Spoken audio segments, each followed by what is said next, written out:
வணக்கம். காலையில ஃப்ரெஷ்ஷா எழுந்த நம்மள ரெஃப்ரெஷ் பண்றது காஃபி. அந்த காஃபி டெலிஷியஸா இருந்தாதான் அந்த நாளே நல்லா இருக்கும். டெலிஷியஸான காஃபிய காஃபிலீஷியஸ்னே சொல்லலாம்.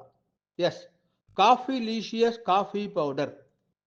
காஃபிலீஷியஸ் காஃபி பவுடர் எம்ஆர்பியை விட கம்மி பிரைஸை தான் சேல் பண்றாங்க.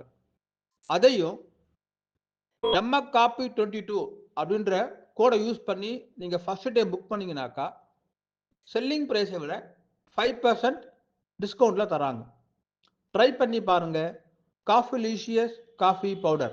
ஆக்சுவலா ட்ரம்ப் போடுற டாரிஃப் அத்தனையுமே அமெரிக்க வாழ் மக்களை தான் பிரைமரியா பாதிக்கும். இன்னைக்கு இருக்கிற ஃபாரின் எக்ஸ்சேஞ்ச் 8500 கோடி, கிட்டத்தட்ட $820 பில்லியன். ஆனா நமக்கு இதுல பாதிப்புக்கு உண்டாக்க போறது வெறும் $40 பில்லியன் தான். நாளைக்கு என்ன பண்ணுவோம், அமெரிக்கா ஒரு 100,000 அணு ஆயுதத்தை கொண்டு வந்து அங்க இறக்கும். 100 150 இறக்கிடும். அப்ப என்ன ஆயிடும்னா ரஷ்யாவுக்கு ஒரு பெரிய தினம் இப்ப நமக்கு எப்படி பாகிஸ்தான் அந்த மாதிரி ஆயிடும். அவ்வளவு பெரிய ரஷ்யாவால உக்ரைனை பிடிக்க முடியலையா? இப்ப நம்ம பாகிஸ்தான் மேல பிராமோஸ் விட்டோம். ஆனா இன்னி வரைக்கும் ரஷ்யா அந்த மாதிரி ஒரு பெரிய ஆயுதத்தை எதையுமே பிரயோகம் பண்ண. நம்ம இந்தியாவுக்கு என்ன டாரிஃப் அப்படின்னா நம்ம சில பிரச்சனைகளோட நம்ம வாழ கத்துக்கணுங்கிற மாதிரி தான் அது.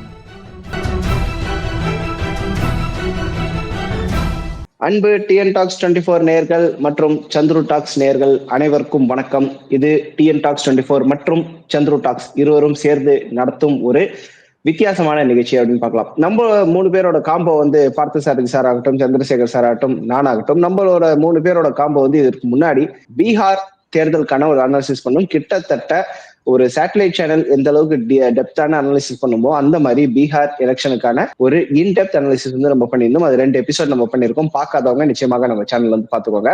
பட் இன்னைக்கு நம்ம பண்ண போறது அதே அனாலிசிஸ் இல்ல. அனாலிசிஸ் வச்சு திருப்பி உங்களை போர் அடிக்கவும் விரும்புறது இல்லை. பிகாஸ் பார்த்தசாரதி சாரோட நாலேஜ் வெறும் பீகார் அனாலிசிஸோட நின்றுடக்கூடாது அப்படின்னு நம்ம பாக்குறோம்.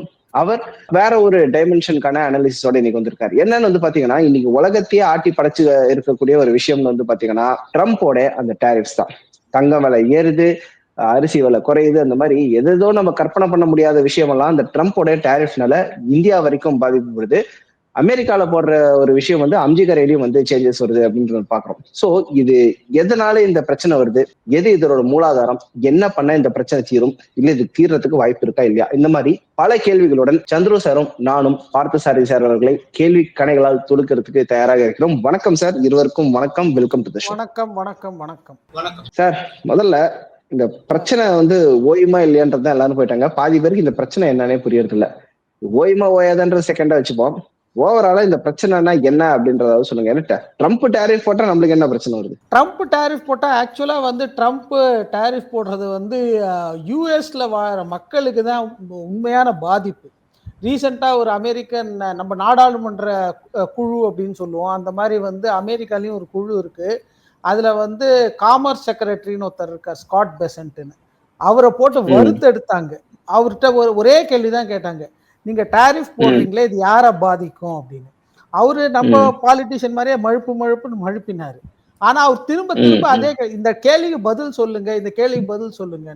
ஆக்சுவலா ட்ரம்ப் போடுற டாரிஃப் அத்தனையுமே அமெரிக்க வாழ் மக்களை தான் பிரைமரியா பாதிக்கும். ஆல்ரெடி அங்க இந்தியாவுக்கு தானே ஃபைன் போடுறாரு, பட் அமெரிக்காக்கு எப்படி பாதிப்பு? இல்ல. அதாவது டாரிஃப்ன்றது உள்நாட்டுல போடுற டாக்ஸ் மாதிரி கிடையாது. இப்ப நம்ம இந்தியால இருந்து நம்ம ஏற்றுமதி பண்றோம். அந்த ஏற்றுமதியான பொருள் அமெரிக்காக்குள்ள நுழையணும்னா அமெரிக்காக்கு நம்ம இவ்வளவு வரி கட்ட, அதான நம்ம பொருள் மேல வரி போடுறது நம்ம கட்ட போறது கிடையாது. அமெரிக்கால இருந்து இம்போர்ட் பண்றாங்க பாருங்க, அவங்கதான் வரி கட்ட போறாங்க. அவங்க என்ன பண்ணுவாங்க, ஆமா அவன் என்ன பண்ணுவான், 2 விஷயம் பண்ணுவான். இம்போர்ட் பண்றவன் 2 விஷயம் பண்ணுவான். இப்ப வால்மார்ட்லயே நம்ம பொருள் எல்லாம் வாங்கி வைக்கிறாங்கன்னு வச்சுக்கோங்க, நம்மளோட ப்ராடக்ட்ஸ் எல்லாம். வால்மார்ட்ல என்ன பண்ணுவான், இந்தியன் நம்ம இங்கிருந்து எக்ஸ்போர்ட் பண்றவங்க கிட்ட 25% ட்ரம்ப் வரி போட்டாரு, இப்ப 50% கூட போடுறேங்கிறாரு. அப்ப நீங்க உங்க ப்ராடக்ட்ல எங்களுக்கு நீங்க உங்க ப்ராடக்டோட விலையை 50% குறைங்க அப்படிம்பாங்க. அது எப்படி குறைக்க முடியும்? இல்ல, நான் இன் சிம்பிள் டெர்ம்ஸ் நான் போட விரும்புறேன். அமெரிக்கால இருந்து இப்ப நம்ம ஐபோன் வாங்குறோம் இந்தியாவில பொறுத்த வரைக்கும். சோ அமெரிக்கால வாங்கினீங்கன்னா ஒரு ஐபோனோட விலை சம்திங் ரைட் ஒரு 70,000 வச்சுக்கோங்க. அது இந்தியாவில இம்போர்ட் ஆகணும்னே இந்தியாவுக்காக அந்த 70,000 பிளஸ் இந்தியா அதுக்கு ஒரு டாக்ஸ் இருக்குது ஒரு 20,000 பிளஸ் இந்த ஷோரூம் அது இது ஃபலானா காசுல ஆட் பண்ணி நம்மளுக்கு 1 லட்சம் விற்கிறோம். ஸோ அமெரிக்கால போய் நம்ம வாங்கணும்னா 70,000, இந்தியாவில வாங்கினா 1 லட்சம் இருக்கு பிகாஸ் அந்த டாக்ஸ் மூலமா. இந்த கான்செப்ட் கரெக்ட்டுங்களா? கரெக்ட். இதேதான் அமெரிக்காக்காரனும் ஒரு விஷயம் பண்றான். பட் அந்த டாக்ஸோட ரேட்டை இப்ப ஏத்திட்டாங்க. இல்ல அங்கதான் இங்க ஒரு சின்ன இங்கதான் நம்ம சின்னதா என்ன புரிஞ்சுக்கணும் அப்படின்னா, இப்ப நம்ம முன்னாடி என்ன பண்ணிட்டு இருந்தோம்னா, நம்ம பொருட்கள் முழுவதுமா இம்போர்ட் தான் பண்ணிருந்தோம், இறக்குமதி தான் பண்ணிருந்தோம். ஓகேங்களா? இப்ப சாம்சங் எல்லாம் மொபைல் எல்லாம் நம்ம இந்தியாலே ப்ரொடியூஸ் பண்றோம். அதனாலதான் இந்தியால இப்ப மொபைல் விலையெல்லாம் ரொம்ப சீப் ஆயிடுச்சு. இப்ப நீங்க உதாரணத்துக்கு எடுத்துக்கோங்க, இப்ப டெஸ்லா கார் வருது. டெஸ்லா காருக்கு 100% மேல நம்ம வரி விதிச்சோம் இம்போர்ட் பண்றதுக்கு. அப்ப அங்க ஒரு கார் அமெரிக்கால உதாரணத்துக்கு 50 லட்சம் ரூபாய் விலையில விற்கிறாங்கன்னா, டெஸ்லால இங்க டெஸ்லால இருந்து இம்போர்ட் பண்ற ஒரு கம்பெனி இருக்கும். அந்த கம்பெனி 50 லட்சத்துக்கு மேல இன்னொரு 50 லட்சம் வரியை கட்டி 1 கோடி ரூபாய் அதோட லேண்டிங் காஸ்ட். அந்த 1 கோடி ரூபாய்க்கு மேல ஷோரூம் மத்த இதர செலவுகள்லாம் சேர்த்து 1 கோடியே 10 லட்சத்துக்கு விற்கும். அப்போ அமெரிக்கால இருந்து இப்போ விற்கிறவன் 50 லட்சம் ரூபாய்க்கு தான் விற்கிறான். இந்தியன் கவர்மெண்ட் போடுற 50 லட்சம் ரூபாய் வரி. இப்ப அதே உல்டா பண்ணி பாருங்க. நம்ம ஒரு பொருளை 100 ரூபாய்க்கு தான் விற்கிறோம். ஆனா ட்ரம்ப் போட்ட 50% வரியினால அந்த பொருள் 150 ஆயிடுது. இதை யார் பே பண்ணுவாங்கன்னா நம்ம பே பண்ணல. அங்க இருக்கிற இம்போர்ட்டர் பே பண்றான். அவன் அங்க இருக்க இம்போர்ட்டர் பே பண்ண போறான். அவன் என்ன பண்ணுவான், கஸ்டமருக்கு அதை 150 ரூபாய்க்கு விற்பான். ஆனால் இது என்ன ஆகும்னா, நம்ம கிட்ட இருந்து என்ன பண்ணுவான்னா, நீங்க கொஞ்சம் விலையை குறைங்க அப்படின்பா. அந்த கொஸ்டின்ல தான் எனக்கு முரண்பாடு படுறேன். நீங்க கொஞ்சம் விலையை குறைங்க அப்படின்ட்டு ஏன் சொல்ல போறாங்க? நம்ம ஒரு பொருளை அனுப்புறோம், அங்க இருக்கிற அமெரிக்காக்காரங்க என்னடா 100 ரூபாய் வித்த பொருள் இப்ப 200 ரூபாவா மாறிடுச்சு, நான் இந்த பொருளை வாங்க மாட்டேன், அவங்களுக்கு அந்த டிமாண்டே இல்லாம போயிடுச்சு, நான் வேற ஆப்ஷனை தேடி போறேன் அப்படின்னு போயிட்டாங்கன்னா, அது இந்தியாவோட எக்ஸ்போர்ட்டர்ஸ்க்கு தானே லாஸ். கண்டிப்பா லாஸ். அங்கதான் இந்தியாவோட எக்ஸ்போர்ட்டர்ஸ்க்கும் கண்டிப்பா லாஸ். ஆனா அப்ப இந்தியாவுக்கு வச்ச செக்கா தானே பார்க்கணும். இந்தியாவுக்கு வச்ச செக் கண்டிப்பா அது இந்தியாவோட எக்ஸ்போர்ட்ஸை பாதிக்க தான் செய்யும். அதுல பாதிப்பு இல்லைன்னு சொல்றது முட்டாள்தனம். பாதிக்க தான் செய்யும். ஆனா அதுக்கு தான் நம்ம அரசாங்கம் என்ன பண்றாங்கன்னா, இப்ப நம்ம யூகே கூட நம்ம ஃப்ரீ ட்ரேட் அக்ரிமெண்ட் போட்டோம். யூகே கூட நம்ம ஃப்ரீ ட்ரேட் அக்ரிமெண்ட் போடுவது, அவன் என்ன சொல்றான், உங்ககிட்ட இருந்து வாங்குற பொருளுக்கெல்லாம் நான் டாக்ஸ் போடல, இம்போர்ட் டாக்ஸ் போடல, அதனால 0 டாக்ஸ்ல நீ இம்போர்ட் பண்ணிக்கோ அப்படின்னு சொல்றான். இப்ப நம்ம என்ன பண்றோம், நம்ம மார்க்கெட்டை நம்ம விரிவுபடுத்துறோம். இன்னைக்கு நம்ம அரசாங்கம் என்ன பண்ணிருக்குன்னா, கிட்டத்தட்ட ஒரு 20 நாடுகள் கூட ஆல்ரெடி நம்ம பேசிட்டு இருக்கோம். நீங்க எதிர்பார்க்கவே முடியாது, நினைச்சு பார்க்க முடியாது. யூரோப்பியன் யூனியன் மொத்தமா அவங்க நாட்டுல அத்தனை கமிஷனர்ஸ் ஒரே சமயத்துல இந்தியாவுக்கு 20 கமிஷனர்ஸ் மோடி அரசாங்கம் நம்ம அரசாங்கத்தோட நெகோசியேட் பண்ணாங்க. ஏன்னா எங்களுக்கு ட்ரம்ப் அவங்க 2 மாசம் முன்னாடியே வந்துட்டாங்க, ட்ரம்போட பாதிப்பு இருக்கு, அதனால நீங்க எங்களுக்கு பொருளை சப்ளை பண்ணுங்க அப்படின்னு சொல்லிட்டு. சோ இப்ப நம்மளும் நம்மளோட மார்க்கெட் இப்ப விரிவுபடுத்துறோம். உதாரணத்துக்கு இப்ப சொல்லிங்கன்னா, இந்த சீ ஃபுட் எல்லாம் இப்ப நம்ம புதுசா 15 கண்ட்ரி ஐடென்டிஃபை பண்ணிருக்கோம். முன்னாடி கம்ஃபர்டபுளா எல்லாம் அமெரிக்காவுக்கு போயிட்டு இருந்துப்பா, அதனால நமக்கு வேற மார்க்கெட்டையே தேடி போக வேண்டாம். இப்ப நம்ம அப்படி பண்ணல, இப்ப நம்ம தேடி போறோம். அப்ப அமெரிக்காவுக்கு போற பொருளை நம்ம மத்த நாடுகளை இப்ப டைவர்ட் பண்றோம். நீங்க சொல்றபடி பார்த்தாக்கா ஒரே ஒரு பர்ச்சேஸ் இருந்தாக்கா அவன் சொல்றத செய்யணும்னு இருக்கும். நிறைய பர்ச்சேஸரை பிராடா பண்ணிட்டாங்க இந்தியா. அவங்கள டிபெண்ட் பண்ணி இல்லாம இன்னொரு 20 கஸ்டமர் இருக்காங்க. அவ்வளவு. அப்ப நமக்கு நம்மளோட உள்நாட்டு எக்கானமி பாதிக்காது. அதனால பாதிக்க கூடாதுங்கிற வகையில நம்ம அரசாங்கம் செயல்படுது. பாதிக்காதுன்னு கிடையாது, பாதிக்கும். பாதிக்காத வகையில நம்ம அரசாங்கம் செயல்பட ஆரம்பிச்சிருக்குன்னு சொல்ல வரேன். இதுல நீங்க கேட்ட கேள்விக்கு ஒரு ஸ்ட்ரைட்டா ஒரு பதில் சொல்லணும்னா, ஒரு சின்ன ஒரு கிராஃபிக் நான் ஒன்னு காமிக்கிறேன். தெரியுதா இப்ப கிராஃபிக் உங்களுக்கு? எஸ், நீங்க சொல்லுங்க சார். இப்போ இந்தியாவோட மொத்த ஏற்றுமதி $820 பில்லியன். $1 பில்லியன் 8500 கோடி. இன்னைக்கு இருக்கிற ஃபாரின் எக்ஸ்சேஞ்ச் 8500 கோடி, கிட்டத்தட்ட $820 பில்லியன். ஆனா நமக்கு இதுல பாதிப்புக்கு உண்டாக்க போறது வெறும் $40 பில்லியன் தான். அதாவது 5% குறைவு தான். ஓகேங்களா? ஒன்லி 4.8%. இதுக்கு தான் நம்ம அரசாங்கம் இப்ப என்ன பண்ணுது அப்படின்னீங்கன்னா, அவங்க இப்ப நம்மள எப்படியாவது நம்ம இந்த பாதிப்பையும் குறைக்கணும். இப்ப ஜிஎஸ்டியை குறைக்க போறேன்னு சொல்லியிருக்காரு. உள்நாட்டுல பர்ச்சேசரை ஜாஸ்தி பண்ணணும், அந்த மாதிரிலாம் இப்ப நம்ம அரசாங்கம் ஸ்டெப்ஸ் எடுக்குது. ஸோ இந்த $40 பில்லியன் உள்நாட்டிலேயே செலவு பண்றபடி ஒன்று, ரெண்டாவது புது புது கண்ட்ரிக்கு நம்ம விற்கிறது. ஸோ இதெல்லாம் பண்ணான்னா இந்த $40 பில்லியன் நமக்கு லாஸ் ஒரு $20 பில்லியன் இருக்கும் அப்படிங்கிற நிலைமையில நமக்கு கொண்டு இன்னொரு டவுட் எனக்கு வருது. நீங்க சொல்லிட்டீங்க நம்ம எக்ஸ்போர்ட்டர்ஸ் வந்து வெளியில அனுப்ப முடியாம இருந்தா அமெரிக்காவுக்கு அனுப்ப முடியாதவங்க ரஷ்யாக்கோ இல்ல இங்கிலாந்துக்கோ நீங்க அனுப்புங்க, இல்லைன்னா இந்தியாவுக்குள்ளேயே நீங்க வித்துருங்க. அந்த மாதிரி ஒரு 2 ஆப்ஷன் நம்ம மார்க்கெட்டை விரிவுபடுத்துறதுக்கு உருவாக்கும். ஓகே, பட் இதுக்கான அல்டிமேட் சொல்யூஷன் தான் என்ன? ஏன்னா சம்பந்தமே இல்லாம நம்ம பார்க்கும்போது நியூஸ்ல படிக்கும்போது ரஷ்யா உக்ரைன் வாரால ட்ரம்ப் வந்து இது பண்ணிட்டு நம்மளோட எக்ஸ்போர்ட்டர் பாதிக்கிறாங்கன்னு. ரஷ்யா உக்ரைன் எங்கேயோ அடிச்சுக்குது, சம்பந்தமே இல்லாம ட்ரம்ப் ஒரு டாரிஃப் போடுறாரு, சம்பந்தமே இல்லாம நம்ம வந்து அதை பத்தி யூடியூப் வீடியோ பண்ணியிருக்கோம். இது என்னதான் இந்த பட்டர்ஃபிளை எஃபெக்ட்? இது எப்பதான் முடியும்? இது முடியறதுக்கு வந்து நம்ம கொஞ்சம் வந்து இந்த ஜியோ பாலிட்டிக்ஸை நம்ம கொஞ்சம் புரிஞ்சுக்கணும். சாதாரணமா நம்ம வெறும் இதை, அதாவது இந்த தமிழ்ல சொல்ல இருந்தா பனை மரத்துல தேள் கொட்டினா தென்னை மரத்துல நெறி கட்டுது அப்படின்னு நம்ம பழமொழி இருக்குமா? இப்ப நம்ம அந்த மாதிரி தான் இருக்கும். இப்ப நீங்க வந்து ஒரு தேச தலைவரும் பதவி ஏற்றுக்கிறதுக்கு முன்னாடி ஒரு தனிப்பட்ட 1-2 குறிக்கோளை வச்சிருப்பாங்க.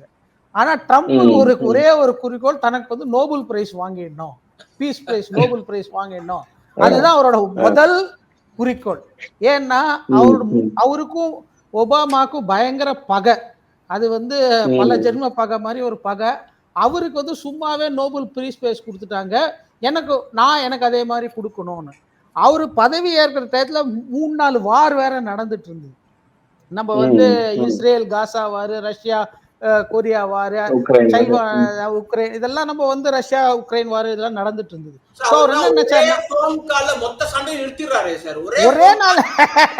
ஒரே நாள்ல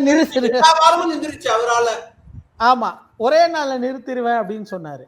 ஆனா அது நடக்கல. இப்போ வந்து ரெண்டாவது வந்து இந்தியா பாகிஸ்தான் போர்ல வந்து நான் தான் அதை முடிச்சு வச்சேன் அப்படின்னாரு. அவர் என்ன நினைச்சாருன்னா, நமக்கு வந்து மோடி வந்து ஆமா அவர் தான் முடிச்சு வச்சார் அப்படின்னு இந்திய அரசாங்கம் சொல்லுன்னு நினைச்சாரு.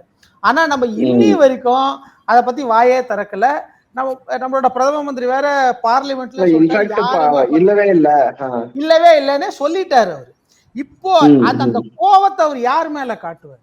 அதனால ரஷ்யா உக்ரைன் வார நிறுத்த முடியாம இருக்கிறதுக்கு காரணம் ரஷ்யா பொருளாதாரத்தை அழிக்கணும். அந்த பொருளாதாரத்தை அழிக்க முடியாம இருக்கிறதுக்கு நம்மள மாதிரி கண்ட்ரிஸ், இந்தியா, சைனாலாம் பெட்ரோல் அங்கேருந்து வாங்குறோம் அப்படின்னு சொல்றோம். ஆனா இதே கூட அமெரிக்க அம்பாசிடரே சொல்லிட்டாங்க, இந்தியாவா நேரடியா வாங்கல, நாங்க சொல்லிதான் அவங்க வாங்கினாங்க. இந்தியாவும் வாங்கலன்னா பெட்ரோல் விலை $150 வரைக்கும் போயிருக்கும். அதை $80 $70 நிறுத்துறதுக்கே இந்தியா வாங்குறது தான் காரணம். ஆனா இது ட்ரம்பால ஏத்துக்க முடியும். ஏன்னா அவர் என்ன நினைக்கிறாரு, அவரோட ஈகோ ஹர்ட் ஆயிடுச்சு. ஓகேங்களா? அதனால அமெரிக்கா வந்து ரஷ்யா கிட்ட இருந்து எதுவுமே வாங்கல, எந்த விதமான இம்போர்ட் எக்ஸ்போர்ட்டும் ரஷ்யா கூட அமெரிக்கா கிட்ட இருந்து அவங்க வந்து யுரேனியம் வாங்குறாங்க, சில கிரிட்டிக்கல் மினரல்ஸ் வாங்குறாங்க, சில ஃபர்டிலைசர்ஸ் அந்த மாதிரி பொருள்லாம் வாங்குறாங்க. ஏன்னா அமெரிக்கா இன்னைக்கும் வந்து இவங்க வந்து அமெரிக்கா டைரக்டா ரஷ்யா கூட ட்ரேட நிறுத்த வேண்டியதானே, நம்மள நிறுத்தணும்னு சொல்றதுக்கான அவசியம் என்ன? அதுதாங்க பிரச்சனை இன்னைக்கு உலக. நீங்க வந்து இது ஜெய்சங்கர் ஒரு 3 வருஷத்துக்கு முன்னாடி ஒரு ஸ்டேட்மெண்ட் சொல்லியிருப்பாரு. இந்த நாட்டோ யூரோப்பியன் கண்ட்ரிஸ், இன்னைக்கு யூரோப்பியன் கண்ட்ரிஸ் தான் பெரிய பிரச்சனையில இருக்காங்க. அவங்க என்ன சொல்றாருன்னா, யூரோப்பியன் கண்ட்ரிஸ் என்ன நினைக்குதுன்னா, தங்களோட பிரச்சனைகள்லாம் உலக பிரச்சனைகள், உலக நாட்டு எல்லாரோட பிரச்சனை. ஆனா உலகத்துல வேற எந்த நாடு எப்படி நாசமா போனாலும் அது என்னோட பிரச்சனை கிடையாது. இதுதான் Europe's problem is world's problem, world's problem is not Europe problem அப்படின்னாரு. ஓகேங்களா? இன்னைக்கு அதுதான் பிரச்சனை. இதையே வந்து இன்னைக்கு ஏன் இந்த வார் கூட அவ்வளவு சீக்கிரத்துல முடியாது அப்படிங்கிறதுக்கு நான் ஒரு சின்ன உங்களுக்கு ஒரு சில டீடைல்ஸ் கொடுக்குறேன். இந்த வார் அவ்வளவு சீக்கிரத்துல முடியாது. காரணம் என்ன, இதுக்கு வந்து எப்படி சொன்னா ஜென்ம பகை மாதிரி இது ஒரு 100 வருஷ பகை நடக்குது. ஓகேங்களா? இந்த 100 வருஷ பகையில இப்ப நீங்க பாத்தீங்கன்னா இதோட தொடக்கம் வந்து கிட்டத்தட்ட நம்ம வந்து முதல்ல வந்து ஒரு 30 வருஷத்துக்கு முன்னாடி 1990 வரைக்கும் இந்த யுஎஸ்ஏ 30 வருஷம் 1970 நினைச்சிருந்தேன். நீங்க 1990 30 வருஷம் மேலன்றீங்க. சரி, ஓகே, சொல்லுங்க. ஆமா அப்படிதானே, 35 வருஷத்துக்கு முன்னாடி. அது 1990 இல்ல என் மைண்ட் 30 வருஷம் 1970 பத்தி நான் யோசிச்சுட்டு இருந்தேன். ஓகே இப்பதான் மண்டைக்கு உரைக்குது 1990 30 வருஷம் ஆயிடுச்சுன்ட்டு. 30 வருஷம் ஆயிடுச்சு. ஆமா, உங்களுக்கு வயசு ஆயிடுச்சு ப்ரோ. இந்த இதுல பாத்தீங்கன்னா இந்த நேட்டோ யுஎஸ்ஏக்கும் ரஷ்யா, அதாவது ரஷ்யாவோட முன்னாடி அமைப்பான யுஎஸ்எஸ்ஆர், இது ரெண்டுத்துக்கும் ஒரு சமநிலை இருந்தது உலகத்துல. ஓகேங்களா? 1990 ரஷ்யா உடையற வரைக்கும் ஒரு சமநிலை இருந்தது. ஆனா இந்த சமநிலை வந்து இன்னைக்கு சுத்தமா இல்ல. இதுக்கு சமநிலை எதுல இருக்கு? சமநிலை லேண்டோட சைஸ்லயா? இல்ல லேண்ட் பவர், பொலிட்டிக்கல் பவர் அப்படிம்பாங்க. பொலிட்டிக்கல் பவர் அப்படிம்பாங்க. ஓகேங்களா? இதுல ஒரு சமநிலை இருந்தது. இன்னைக்கு அந்த சமநிலை இல்ல. அத வந்து நான் ஒரு சின்ன ஒரு மேப் மூலமா உங்களுக்கு காமிக்கிறேன். உங்களுக்கு ஆச்சரியமா இருக்கும். ஏன் இன்னைக்கு இவ்வளோ பிரச்சனை வருது அப்படின்னீங்கன்னா, இப்ப இந்த மேப்பை பாத்தீங்கன்னா இது உலக மேப். ஓகேங்களா? இப்ப இந்த உலக மேப்ல நான் ஒரு இதோ மாத்திட்டு வரேன் பாருங்க. இது வந்து நமக்கு வெறும் ரஷ்யா மாத்திரம் தான் தெரியுது. ரஷ்யாவும் அதோட சின்ன கூட்டமைப்பு நாடுகள் ஒரு 5. இதுதான் வந்து 1992. நான் இப்ப குவிக்கா உங்களுக்கு வந்து இயர் ஆட் பண்றேன். நீங்க அப்படியே பார்த்துக்கிட்டே வாங்க. இப்ப இந்த இயர் ஆட் பண்ணும்போது இது வந்து இங்கதான் வந்து கலர் ஆகுது. 1944ல இதுதான் ஒருங்கிணைந்த ரஷ்யா, யுஎஸ்எஸ்ஆர் அப்படிம்பாங்க, யுனைடெட் சோவியட் சோஷலிஸ்ட் ரிபப்ளிக் அப்படிம்பாங்க. இது வந்து இரண்டாம் உலக போர், வேர்ல்டு வார் 2 முடியறதுக்கு ஒரு வருஷத்துக்கு முன்னாடி. அதுக்கு முன்னாடி உலக வார் முடிஞ்ச உடனேயும் 1949ல நேட்டோன்னு ஒண்ணு உருவாகுது. அந்த நேட்டோ வந்து இதுதான் வந்து நார்த் அட்லாண்டிக் ஓஷன். அந்த இந்த ப்ளூல இருக்கிறது அமெரிக்கா, கனடா, இங்க இருக்கிறது யூரோப்பியன் கண்ட்ரிஸ் ஒரு 5-6 இருக்குங்க. இப்படி ஒரு சின்ன கூட்டமைப்பா தான் அதை ஆரம்பிச்சாங்க. நீங்க இங்க பாத்தீங்கன்னா ரஷ்யாவுக்கும் அந்த நேட்டோ கூட்டமைப்புக்கும் ஒரு பெரிய கேப் இருக்கும். இதெல்லாம் கண்ட்ரிஸ் தனியா இருக்கு, இன்னும் சேரல நேட்டோல. இப்ப என்ன பண்ணிட்டாங்க, இப்ப நீங்க இப்ப இந்த பாருங்க, அங்கெல்லாம் ப்ளூ ஒயிட்டே வரும். 1952, 55, 82, 91. இங்க இந்த ப்ளூ வந்து இன்க்ரீஸ் ஆயிட்டே வரும். இந்த ப்ளூ அதிகமாயினே வருது. அப்ப என்ன ஆகுதுன்னா, இப்போ வந்து நீங்க இந்த 1991 இது வந்து புட்டின் வந்து பதவி இருக்கிற வரைக்கும் பெரிய கேப் தெரியுதா உங்களுக்கு? 99ல புட்டின் பதவி ஏத்தாரு. ரஷ்யா உடையறது 1991 டிசம்பர்ல. அது வரைக்கும் ஒரு கேப் தெரியுதா உங்களுக்கு? இப்போ நான் 1991 ஆட் பண்றேன், அப்புறம் 1999 ஆட் பண்றேன். இப்ப பாருங்க பக்கத்துல வந்துட்டாங்க. நேட்டோ ரஷ்யா பார்டருக்கே வந்துட்டான். அதை 2004, 2009, 2017 பாத்தீங்கன்னா ஆல்மோஸ்ட் உள்ளுக்குள்ளே வந்துட்டானே கூட சொல்லலாம். நீங்க பார்டர் அப்படியே டச் பண்ணிட்டாங்க. எல்லாமே பார்டர் அப்படியே டச் பண்ணிட்டாங்க. பழைய ரஷ்யாவும் நாட்டோட சேர்ந்துருச்சா? பழைய ரஷ்யால இருந்து பிரிஞ்ச கண்ட்ரீஸும் நாட்டோட ஆமா, பழைய ரஷ்யால இருந்து பிரிஞ்ச கண்ட்ரி சேர்ந்துருச்சு. இப்ப இதுல பாத்தீங்கன்னா இந்த கருப்பு ஆடு இருக்கு பாருங்க, இதான் உக்ரைன். இப்ப நீங்க பாருங்க, ரஷ்யா வாசலுக்கே வந்துட்டான். இல்ல பட் இந்த லாட்வியா, எஸ்டோனியா அந்த கண்ட்ரிஸ் எல்லாம், இந்த பால்டிக் நேஷன்ஸ் எல்லாம் கூட இப்போ நேட்டோல சேர்ந்துருக்குங்களா? எல்லாம் வந்துருச்சு. பட் என் கொஸ்டின் என்னன்னா, அந்த கண்ட்ரிஸ் எல்லாம் சேரும்போது அமைதியா இருந்த ரஷ்யா, உக்ரைனுக்கு மட்டும் ஏன் இப்ப பொங்குது? உக்ரைனுக்கு ஏன் பொங்குதுன்னா, நம்ம வந்து சாதாரணமா அதை இது பண்ண முடியாது. ஏன்னா அதாவது உக்ரைனுங்கிறது வந்து அதோட வாசல் வரைக்கும் வந்துட்டாங்க. அதாவது இப்ப இது ஈவன் லாட்வியா, எஸ்டோனியா அவங்க எல்லாம் கூட பார்டர் நேஷன்ஸ் தான் இன்ஃபேக்ட். அண்ட் இன்னும் சொல்ல போனோம்னா, உக்ரைன்ல இருக்க கூட கிரீமியா வந்து ரஷ்யா ஒரு தடவை அனெக்ஸ் பண்ண ட்ரை பண்ணிச்சு. இப்ப நாட் ராங் 2015-16 டைம்ல அனெக்ஸ் பண்ணிச்சு. பட் பண்ண டைம்ல இந்த மாதிரி ஆல்ரெடி உக்ரைனுக்குள்ள ரஷ்யா தான் இருக்குது. அதே மாதிரி இந்த பால்டிக் கண்ட்ரிஸ் எல்லாம் நேட்டோல சேர்ந்த போதும் பிரச்சனை இல்ல. உக்ரைன் மட்டும் எப்படி அது நீங்க வாசல் அப்படின்னு சொல்றீங்க? இப்ப நம்மளுக்கு வந்து பாகிஸ்தானும் பார்டர் தான், பங்களாதேஷும் பார்டர் தான். பாகிஸ்தான்ல வந்த போது ஒன்னும் பிரச்சனை இல்லை, ஆனா பங்களாதேஷ்ல வந்தா மட்டும் எனக்கு பிரச்சனை அப்படின்னு சொல்றது அது என்ன மாதிரியான நிலைப்பாடு?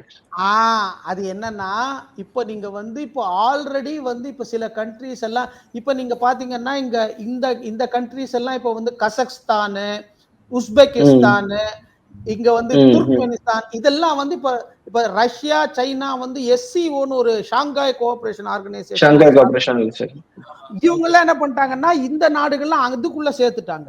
அப்ப இவங்களும் முஸ்தீபு பண்ணிட்டு இருக்காங்க. ஏன் உக்ரைன் அப்படின்னீங்கன்னா, இப்ப நீங்க வந்து இந்த இந்த ஃபின்லாண்டுன்னு ஒரு கண்ட்ரி, இது ஏற்கனவே யூரோப்பியன் கண்ட்ரி தான். இது வந்து நேட்டோ கூட சேர்ந்ததுனால புட்டினால ஒன்றும் தடுக்க முடியாது. ஆனா உக்ரைன்ன்றது வந்து ஒரு காலத்துல நம்ம கூட இருந்த நாடு. இன்னைக்கு அவன் ரஷ்யாவோட அங்கம், அவன் நேரா உள்ள போயிட்டான். நீங்க பின்லாண்டுக்கும் ரஷ்யாவுக்கும் பாத்தீங்கன்னா நிறைய உடன்படிக்கை எல்லாம் இருக்கு. அவங்க வந்து அவங்களுக்கு ஓப்பன் பார்டரே இருக்கு. அதாவது அப்படியே ரோட கிராஸ் பண்ற மாதிரி கிராஸ் பண்றதுக்கு ஒரு இடம் எல்லாம் இருக்கு ரஷ்யாக்கும் பின்லாண்டுக்கும். ஆனா உக்ரைன் வந்து என்னன்னா அதுதான் கடைசி. இதுக்குள்ள வந்துட்டாங்கன்னா இப்ப ரஷ்யா என்ன சொல்லிட்டு இருந்தா, அட்லீஸ்ட் உக்ரைனை விட்டு வைங்கப்பா, தொடாதீங்க தொடாதீங்கன்னு அவர் வந்து ஒரு 7-8 வருஷமா சொல்லிட்டு இருக்காரு. ஆனா ஸ்டெடியா வந்து உள்ள வந்துகிட்டே இருக்காங்க. அதனாலதான் அவர் என்ன பண்ணிட்டாரு, இதையும் மீறிட்டோம்னா நமக்கு ஒரு தடுப்பணையே இல்லாம போயிரும் அப்படின்னு சொல்லிட்டு அவர் என்ன பண்ணிட்டாரு, இன்னைக்கு உக்ரைனை பிடிச்சிட்டாரு. இப்போ உக்ரைனை பிடிச்சதுல நீங்க வந்து உங்களுக்கு ஒரு இன்ட்ரெஸ்டிங்கான ஒரு 2 மேப் இருக்கு. இப்ப இதுதான் உக்ரைனோட மேப். உக்ரைனுக்கு நேட்டோவோட சேர வேண்டிய நிர்பந்தம் என்ன இருக்கு? என்னன்னா ஒரு பெரிய ஆளை பார்த்து பயம்தான், வேற என்ன. அதாவது ஏற்கனவே ரஷ்யா வந்து நம்மள இது பண்ணிட்டு இருக்கான். நம்ம இன்னொரு ஆள் பெரிய ஆள் நம்ம கிட்ட அவர் என்ன நினைக்கிறாருன்னா நமக்கு ஒரு ப்ரொடெக்ஷன் வேணும் அப்படின்னு நினைக்கிறார். அவ்வளவுதான், வேற ஒண்ணும் கிடையாது. அதாவது உக்ரைன் என்ன நினைக்கிறாங்கன்னா, நம்ம யூரோப் கூட சேர்ந்துட்டோம்னா நமக்கு பாதுகாப்பு, ரஷ்யா கூட சேர்ந்தோம்னா கபலீகரம் பண்ணுவான் அப்படின்னு நினைக்கிறாங்க அங்க. அவ்வளவுதான். அதனால வந்து உக்ரைன் வந்து அங்க போறார். புட்டின் என்ன இருந்தாலும் ஒரு எதேச்சாதிகார ஸ்டைல் உள்ள ஆளு தான். இல்லாட்டி அவரை வந்து ஒரு டெமோக்ராட்னாலும்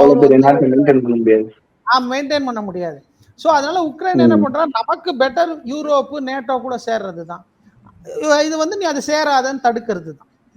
நேட்டோ மூலமா கண்ட்ரோல் பண்றதுக்கு பாக்குறாங்க. எக்ஸாக்ட்லி. ஆமா, இன்னொன்னு வந்து நேட்டோனா சாதாரண அக்ரிமெண்ட் கிடையாது. இப்ப நீங்க நேட்டோ உள்ள விட்டீங்கன்னு வச்சுங்களேன், அங்க ஒரு 2000 அமெரிக்கன் சோல்ஜர்ஸ் வந்து மறுநாள் கர்த்தல வந்து இறங்கிடுவோம். அமெரிக்காவோட ஆர்ம்ஸ் வந்து இறங்கிடும். சட்டப்படி அமெரிக்கா வந்து அங்க அவங்களோட அக்ரிமெண்ட் படி அமெரிக்கா வந்து ஒரு 100 இன்னைக்கு உக்ரைன்ல வந்து அணு ஆயுதம் கிடையாது. அவங்க உக்ரைன் தனி நாடாகும் போது அவங்க அணு ஆயுதத்தை எல்லாத்தையும் சரண்டர் பண்ணிட்டாங்க ரஷ்யா கிட்ட. அதனால அவங்க வந்து அணு ஆயுதம் செர்னோபில் கூட உக்ரைன்ல தான் இருக்குது, அந்த ரஷ்யால நடந்த அந்த வெடிப்பு கூட. நாளைக்கு என்ன பண்ணுவோம், அமெரிக்கா ஒரு 100-1000 அணு ஆயுதத்தை கொண்டு வந்து அங்க இறக்குவோம். 100 150 இறக்கிடுவோம். அப்புறம் அமெரிக்காவோட பேட்ரியாட் சிஸ்டம் அங்க வந்து இறக்கிடுவோம்.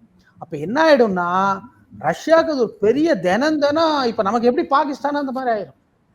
அதாவது வீட்டு வாசல்ல ஒரு 10 பேர் சுத்திக்கிட்டே இருந்தா எப்படி ஒரு பாதுகாப்பு இல்லாம இருக்குமோ, அவன் போலீஸோ திருடனோ சுத்திக்கிட்டே நமக்கு ஒரு நிம்மதி இருக்காது. அந்த மாதிரி ரஷ்யா ஒரு டென்ஷன் கொடுக்கறதுக்கு தான் அவங்க பிளான் பண்றாங்க. அது ரஷ்யா விரும்பல. கண்டிப்பா அது ரஷ்யா விரும்பல. இதுதான் இப்போ மெயின் ப்ராப்ளம். ஓகே, இப்ப நீங்க இதுல வந்து ஒரு சின்ன இந்த மேப் பாத்தீங்கன்னா உங்களுக்கு தெரியும். உக்ரைன் இதான் உக்ரைன். நீங்க பாத்தீங்கன்னா இதுதான் ரஷ்யாவோட பார்டர். இந்த கிரிமியா ஆல்ரெடி ரஷ்யா தான் வச்சிருக்கான். இப்ப டான்பாஸ், லூஹான்ஸ்க் இதெல்லாம் வந்து இப்ப நீங்க ஆமா இப்ப இங்க பாத்தீங்கன்னா இந்த பார்டர்ல சிவப்பா தெரியுது பாருங்க, இதெல்லாம் இப்ப ரஷ்யா கையில இருக்கு. ஓகே, இந்த இதுதான் வந்து இன்னைக்கு புட்டின் சொல்லியிருந்தாரு உக்ரைன்ட்ட, நீ உன்னோட ரேர் எர்த் மினரல்ஸ் அதெல்லாம் எனக்கு மைனிங் பண்றதுக்கு இது ரைட்ஸ் கொடு, நான் உன்னை அமெரிக்காவும் அதுதானே கேட்டிருக்கு. எக்ஸாக்ட், அமெரிக்காவும் அதான் கேட்டிருக்கு. புட்டின் என்ன பண்ணிட்டாரு ஸ்மார்ட்டா, இந்த டோனட்ஸ்க்கு இந்த ஏரியால எல்லாம் தான் வந்து நிறைய ரேர் எர்த் மினரல் இருக்கு, அதெல்லாம் அவர் ஆல்ரெடி புடிச்சிட்டாரு. ஓகே ஓகே, இல்ல பட் அவ்வளோ பெரிய ரஷ்யாவால உக்ரைன் ஒரு சின்ன நாட்டை ஜஸ்ட் லைக் தட் பிடிக்க முடியல. 2.5 வருஷமா நம்மளுக்கு தெரிஞ்ச இந்த பிரச்சனை இழுத்துன்னு இருக்கு. அவ்வளவு பெரிய ரஷ்யாவால உக்ரைனை பிடிக்க முடியலையா? இல்ல, இதுல வந்து என்னன்னா இன்னி வரைக்கும் நீங்க ரஷ்யாவை பாத்தீங்கன்னா, இப்ப நம்ம வந்து பாகிஸ்தான் மேல பிராமோஸ் விட்டோம். ஆனா இன்னி வரைக்கும் ரஷ்யா வந்து அந்த மாதிரி ஒரு பெரிய ஆயுதத்தை எதையுமே பிரயோகம் பண்ணல. அவங்க இப்ப நம்ம கிட்ட பாத்தீங்கன்னா வந்து பிராமோஸ் கீழே வந்து நாகு, பிருத்திவி, ஆகாஷ், திரிசூல் இந்த மாதிரி சின்ன சின்ன ஆயுதங்கள் இருக்கு. நம்ம அந்த மாதிரி ஈக்குவலன்ட் மிசைல்ஸ் தான் இன்னி வரைக்கும் ரஷ்யா வந்து உக்ரைன் மேல அடிச்சு. அதே காரணம் என்ன, ஒரே அடியா போய் கேப்சர் பண்ணிருக்கலாம்ல. இப்ப அமெரிக்காவோட எந்த விதமான தலையீடும் வந்து இருக்காது, டைரக்டா போய் கேப்சர் பண்ணிருக்கலாமே. அப்ப என்ன விரும்பலையோ இல்ல, ரஷ்யாவோட இது ஸ்ட்ரென்த் என்னன்னா, நீங்க பாத்தீங்கன்னா அவங்க வந்து இன்னைக்கு ஒரு ஒரு பெரிய வார் ஸ்ட்ராட்டஜிஸ்ட் எழுதியிருக்கிறாரு. நீங்க வந்து 2ஆம் உலக போர்லயே கூட ஜெர்மனி ஹிட்லரோட ஆர்மி உள்ள வர வரைக்கும் அவங்க அலோவ் பண்ணிட்டாங்க. அலோவ் பண்ணி அவங்களுக்கு தெரியும் சைபீரியாவுக்கு வந்தா திரும்பி போக முடியாது அப்படின்னு. அலோவ் பண்ணி சைபீரியாவுக்கு வந்தோன்னு பனியிலே செத்து போயிட்டாங்க. இதையே தான் அவங்க வந்து நெப்போலியன் வந்து ரஷ்யாக்குள்ள வரும்போது நெப்போலியன் அதே மாதிரிதான் அவங்க உள்ள விட்டு தான் அடிப்பாங்க. ரெண்டாவது வந்து புட்டினுக்கு இப்ப என்னன்னா இத வந்து ரொம்ப பெருசா எடுத்துட்டு போயிட்டோம்னா உலக நாடுகள் யூரோப்பியன் நாடுகள்லாம் அமெரிக்கா எல்லாருமா சேர்ந்து அவனை திருப்பி அடிக்க ஆரம்பிப்பாங்க. சிம்பத்தி வந்துடக்கூடாது. அதனால டெய்லி கொஞ்சம் கொஞ்சமா அடிச்சுட்டு இந்த வார போஸ்ட்போன் பண்ணும். ஏன்னா ரஷ்யாவுக்கு வந்து இன்னொரு 5 வருஷம் இந்த வாரம் போட்டா கூட அவங்க நிப்பாங்க. அவங்களுக்கு அந்த உள்நாட்டுல திறமை இருக்கு. ஆனா வந்து உக்ரைனுக்கு ஒரு நாளும் வந்து இது வந்து அழிவை நோக்கி தான் போகும். அதனாலதான் வந்து ரஷ்யா வந்து பொறுமையா ஃபைட் பண்ணாங்க. இப்ப ரஷ்யாவுக்கு போறாத வரைக்கும் சைனாவோட ஒரு அலையன்ஸ் பண்ணிட்டாங்க. இப்ப வந்து அவங்க பழைய இது வந்து பிஆர்ஐன்னு சொல்லுவாங்க, ஆர்ஐசி அப்படின்னு சொல்லுவாங்க. அதாவது ரஷ்யா இந்தியா சைனா கூட்டமைப்பு. ஆமா, இது வந்து ஒரு 10 வருஷத்துக்கு முன்னாடி ரொம்ப பிரபலமா பேசப்பட்டது. நம்ம எல்லாரும் நம்ம 3 பேர் ஒண்ணு சேரணும், நம்ம தான் பெரிய நாடுகள் அப்படின்னு சொல்லிட்டு. ஆனா இன்னைக்கு நீங்க பாத்தீங்கன்னா அந்த ஆர்ஐசி கூட்டமைப்பை 10 வருஷமா ஒதுக்கி வச்சிருந்தாங்க. ஏன்னா இந்தியா கொஞ்சம் சைனாவோட பிரச்சனை இருந்தது, அதெல்லாம் கொஞ்சம் அமுக்கி வாசிட்டு இருந்தாங்க. பழையபடி இப்ப என்ன ஆகி போச்சு, ட்ரம்போட டாரிஃபோட எஃபெக்ட்னால இவங்க 3 பேர் இப்ப ஒண்ணு சேர நிலைமை வந்துருச்சு. ஆமா, இன்னைக்கு நினைச்சு பார்க்க முடியாத ஒரு சம்பவம். 7 வருஷம் கழிச்சு பிரைம் மினிஸ்டர் போய் சைனாக்கு போறாரு. இன்னைக்கு ஃபாரின் மினிஸ்டர் வாங்கி வந்து நம்ம சைனாவோட வாங்கி வந்து நம்ம நாட்டில் இன்னைக்கு பேசிக்கிட்டு இப்போ பேசிக்கிட்டு இருக்காரு ஜெய்சங்கர் கூட. நாளைக்கு வந்து பிரைம் மினிஸ்டரோட பேச போறாரு. சோ எது இன்னைக்கு டெமோக்ராட்டிக்ஸ் அமெரிக்கால வந்து டெமோக்ராட்ஸ் எல்லாரும் சொல்றாங்க எது நடக்க கூடாதுன்னு நம்ம தவிர்க்க நினைச்சோமோ அத ட்ரம்போட டாரிஃப் செஞ்சு பிடிச்சிருச்சு. இந்தியா சைனாவை நம்ம பிரிச்சு வச்சிருந்தோம். அவங்கள வந்து இந்தியாவுக்கு வந்து நம்ம சப்போர்ட் பண்ணதுனால அவங்க சைனா கிட்ட சேராம இருந்தாங்க. ரஷ்யாவை நம்ம ரொம்ப கொடையாத்துனால அவரும் சைனாவை தள்ளி நின்றாரு. இன்னைக்கு இவங்க 2 பேரையும் குறைஞ்சதுனால இந்த 3 பேரும் ஒண்ணு சேரட்டாங்க. இது வந்து அமெரிக்கா ட்ரம்பும் புட்டினும் மீட் பண்ணி இருக்கிறதால இதுக்கான டென்ஷன் குறையறதுக்கான வாய்ப்பு இருக்கா? குறையறதுக்கு வாய்ப்பே இல்லை. அதுதான் வந்து நான் சொல்றேன், இந்த நம்ம மணல் கயிறுல போடுற மாதிரி எஸ்.வி. சேகர் போட்ட 8 வித கட்டளைகள் மாதிரி இங்க வந்து ரஷ்யா வந்து ஒரு 7 கட்டளைகள். இந்த 7 கட்டளைகளை நிறைவேற்றினா மாத்திரம்தான் இந்த போரை நான் நிறுத்துவேன்னு சொல்லியிருக்கேன். முதல் கட்டளை ஆமா, முதல் கட்டளை வந்து உக்ரைனுக்கு நேட்டோ மெம்பர்ஷிப் கொடுக்க கூடாது அப்படின்னு. இத ட்ரம்ப் வந்து இன்னைக்கு ஓரளவுக்கு சொல்லிட்டாரு, உக்ரைன் வராது அப்படின்னு சொல்லிட்டாரு. ஆனா அவன் என்ன சொல்றான்னா அது மாத்திரம் கிடையாது, நீங்க வந்து NATO should not give major arms to Ukraine, பெரிய அழிவு ஏற்படுத்தக்கூடிய எந்த இதையும் கொடுக்க கூடாதுன்னு சொல்லியிருக்கான்.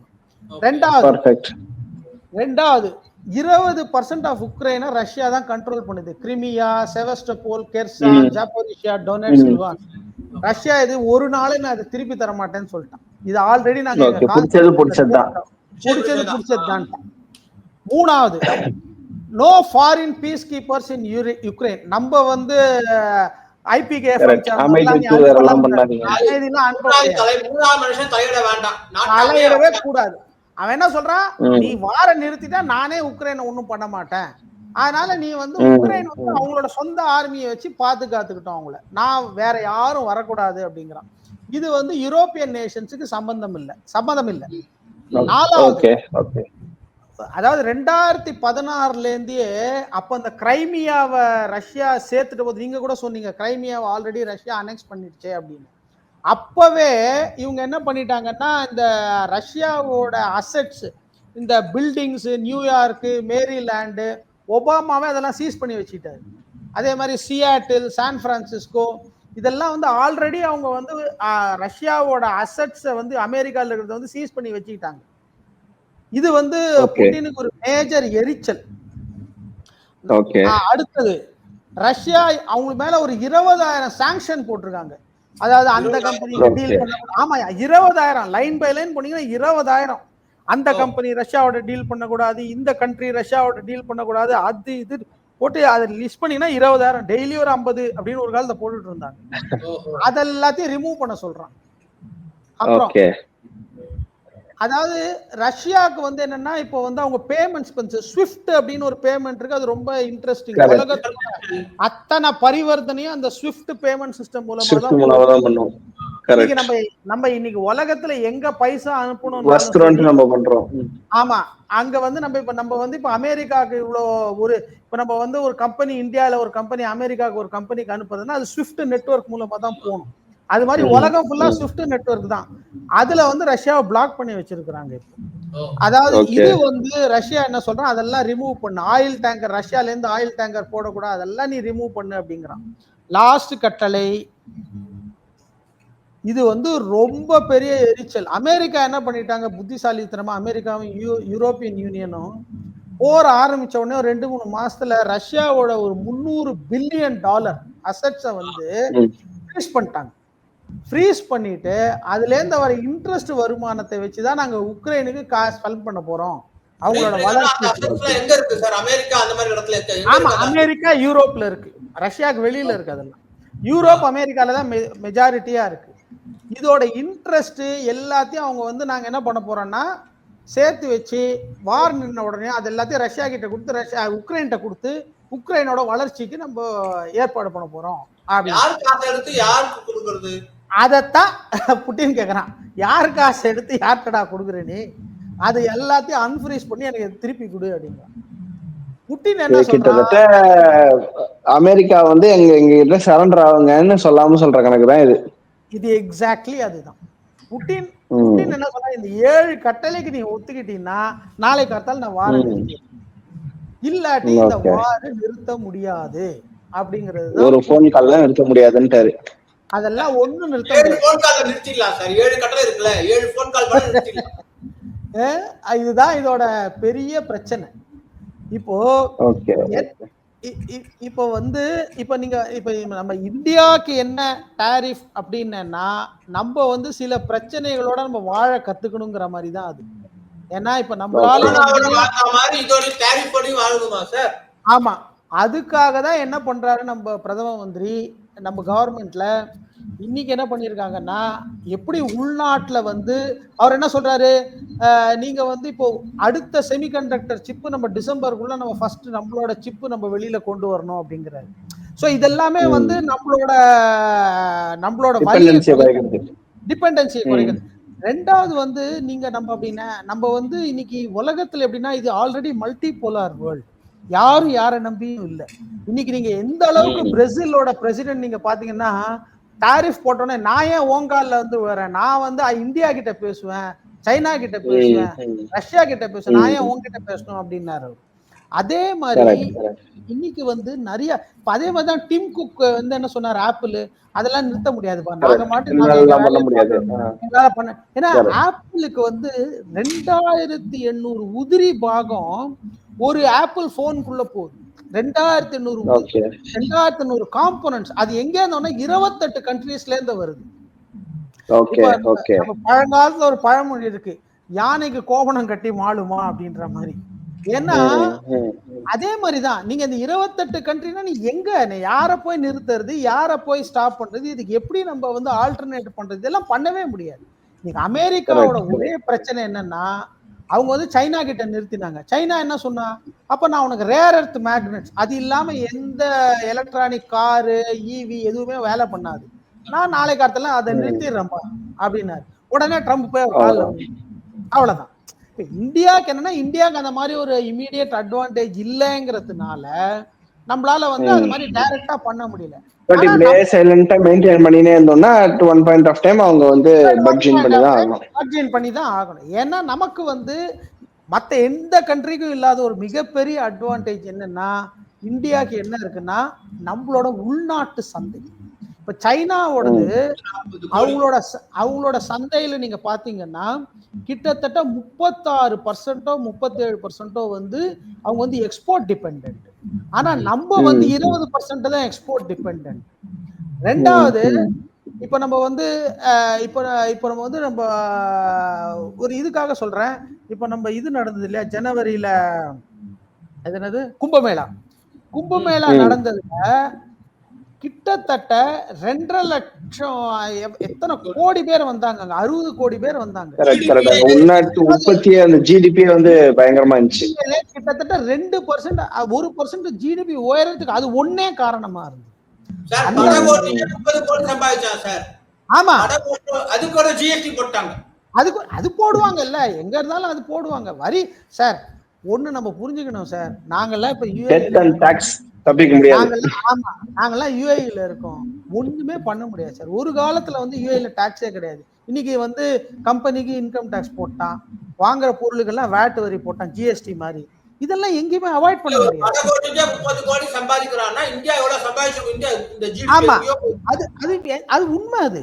ஓகேங்களா? இன்னைக்கு யூபி வந்து 1 ட்ரில்லியன் வந்து இன்னொரு 5 வருஷம் தொட்டுரும் அப்படிங்கிறாங்க, இன்னொரு 2-3 வருஷத்தை தொட்டுரும் அப்படிங்கிறாங்க. அந்த மாதிரி உள்நாட்டு உற்பத்தி ஏற ஏற நம்மளோட சந்தை நமக்கு இருக்கு. இப்ப அதனாலதான் ஜிஎஸ்டியை குறைக்கிறாங்கிறாங்க. 4 ஸ்லாப் இப்ப 2 ஸ்லாபா மாத்திடுவோம் அப்படிங்கிறாங்க. சோ அதனால வந்து இப்ப என்ன ஆகும், நிறைய பொருட்கள் நமக்கு வந்து சீப் ஆகும், வாங்கறதுக்கு முடியும்.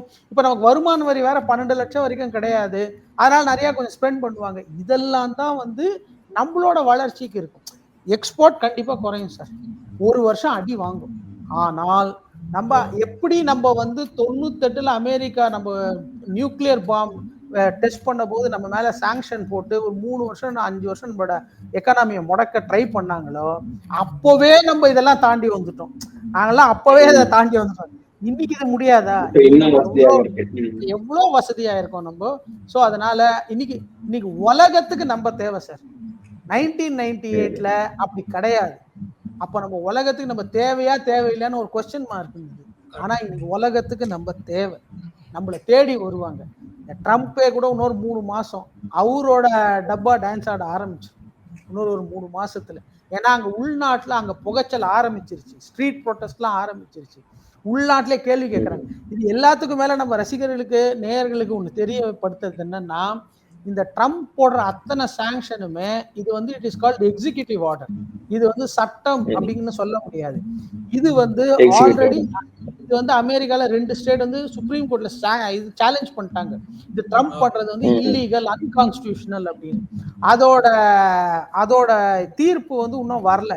அந்த தீர்ப்பு வந்துருச்சு, ஒருவேளை வந்து அது இது ஆமா இது இல்லீகல், ஏன்னா அவர் வந்து தப்பான ஒரு ப்ரொவிஷன் யூஸ் பண்ணி, எமர்ஜென்சின்னு ஒரு ப்ரொவிஷனை யூஸ் பண்ணி இந்த டாரிஃப், அதாவது நாட்டு வந்து பயங்கர த்ரெட்ல இருக்கு, அமெரிக்காவோட நேஷனல் பாதுகாப்புக்கே ஒரு அவரு சாதாரணமான நிலைமையில போடுறாரு. இப்போ அதையே வந்து சுப்ரீம் கோர்ட் ஸ்ட்ரைக் டவுன் பண்ணிட்டான்னா அதுல 2 விஷயம் இருக்கு. ஒண்ணு, இந்த டாரிஃப் எல்லாம் ரிட்டர்ன் எடுக்கணும். 2வது, இதெல்லாம் இல்லீகலா வாங்கின டாரிஃப்னால அந்தந்த கண்ட்ரிக்கு திருப்பி கொடுக்கணும் வேற ஒரு சட்டம் இருக்கு. சோ இது வந்து என்னோட ஃபைனல் क्वेश्चनவே இதை கேட்கணும் அப்படின்னு நினைக்கிறேன். சோ ஒருவேளை அமெரிக்கா அங்க இருக்கிற ஜட்ஜஸ் ஆகட்டும், இல்ல அங்க இருக்கிற சட்டத்துறை ஆகட்டும், ஓகே இந்த மாதிரி நம்மளுக்கு வரி போடுறதால அமெரிக்காவுக்கு தான் டேஞ்சர் அப்படின்னு சொல்லி அது ஒரு வேளை ஸ்ட்ரைக் டவுன் பண்ணிட்டாங்கன்னா, அமெரிக்கா மீண்டும் புலி பாய்ச்சல்ல ஸ்ட்ராங் ஆக ஆரம்பிச்சிருமா, இல்ல அமெரிக்கா வந்து அந்த படகுல ஓட்ட விழுந்துருச்சு, இனிமேல் தப்பிக்கிறதுக்கு வாய்ப்பு இல்லை அப்படின்ற கண்டிஷன்ல இருக்கா? இதுதான் ஃபைனல் क्वेश्चन உங்களுக்கு. படகுல ஓட்ட விழுந்துருதுங்கிறது தான் ஒண்ணு. அதாவது அந்த ஒரு 100% அமெரிக்கன் எக்கானமிக்கு நிறைய ப்ராப்ளம் இருக்குங்க. ஏன்னா அவங்களோட டெட் டு ஜிடிபி ரேஷியோன்னு ஒண்ணு இருக்கு. ஓகேங்களா? அதாவது நம்மளோட உற்பத்திக்கும் கடனுக்கும் என்ன அப்படின்னு கேட்டீங்கன்னா, நமக்கு வந்து நம்மளோட கடன் வந்து உற்பத்தியை விட ரொம்ப கம்மி. ஆனா இன்னைக்கு அமெரிக்கால எல்லாம் 100% மேல இருக்கு, ரொம்ப ஜாஸ்தி அடிச்சு சொல்லிட்டாங்க. இதெல்லாம் டெட்டு உங்களுக்கு. அதனால அமெரிக்காவோட டெட்டு சைனாக்கு மாத்திரம் திருப்பி கொடுக்க வேண்டியது $1 ட்ரில்லியன். தமிழ்நாட்டோட எக்கானமி. ஆமா, அத்தனை பாண்ட் வச்சிருக்காங்க. நாளைக்கு சைனா வந்து கோவத்துல வந்து அதுல வந்து ஒரு $500 மில்லியன் நான் இறக்கிடுறேன் மார்க்கெட்ல, வித்துடுறேன்.